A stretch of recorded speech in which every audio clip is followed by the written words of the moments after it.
And now, Madam President. Good evening, citizens of EconLand. I address you tonight at a crossroads for our nation.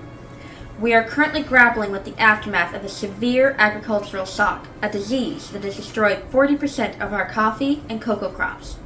This has not only wounded our primary export industry, but has sent shockwaves through every sector of our economy.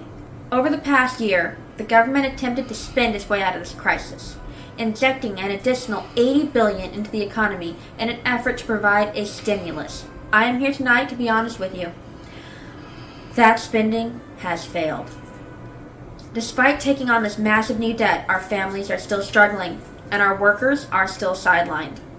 It is time for a new direction. Let us look at where we stand today in this crisis year. In a normal year, we enjoyed a stable economy with 5.6% unemployment, healthy 2.8% growth, and baseline government spending of $340 billion. But look at our reality now.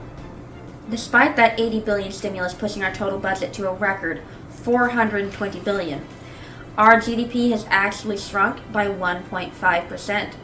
Most alarmingly, our unemployment rate has doubled to 11%. Our trade deficit has widened to 3% of GDP because our exports have collapsed. Furthermore, inflation has dropped to just 1%, a clear signal of weakened demand across our economy.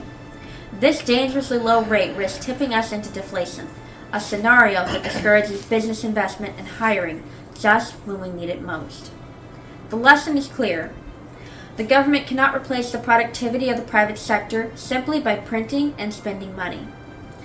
The stimulus did not save our farms, and it has not created the jobs our people need.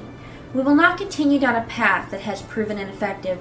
My administration has set 3 specific, measurable goals to move us from crisis to recovery.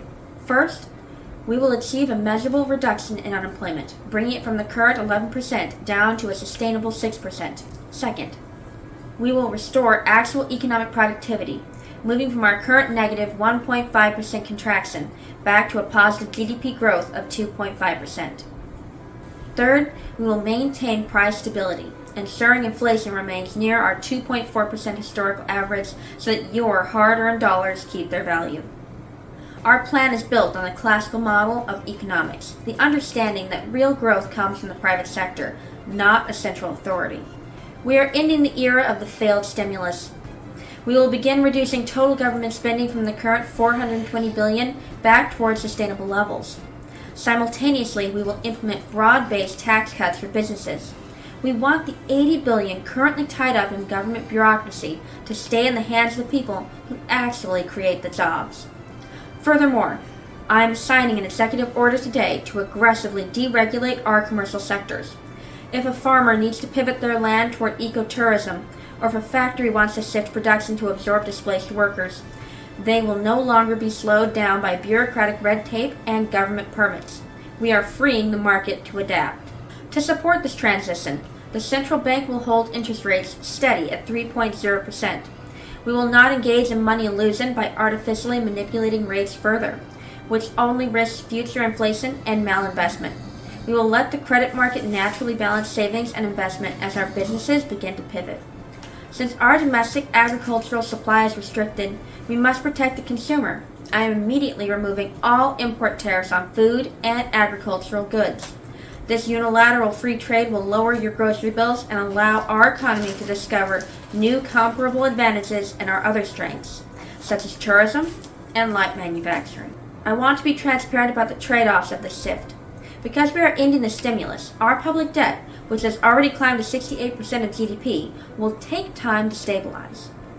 While drastically reducing government spending will lower our annual deficit, our concurrent tax cuts means our overall public debt will initially remain stable before decreasing as economic growth returns. Furthermore, by choosing the free market over a bailout, we are acknowledging that some businesses must change or close so that new, more resilient ones can grow.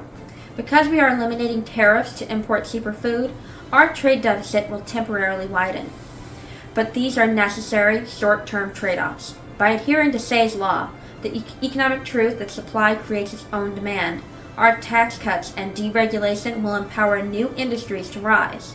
In 6 to 12 months, we project that the private sector will absorb the unemployed workforce, driving our unemployment rate down organically and sustainably. My fellow citizens, we have tried the path of massive government spending, and we have seen its limits.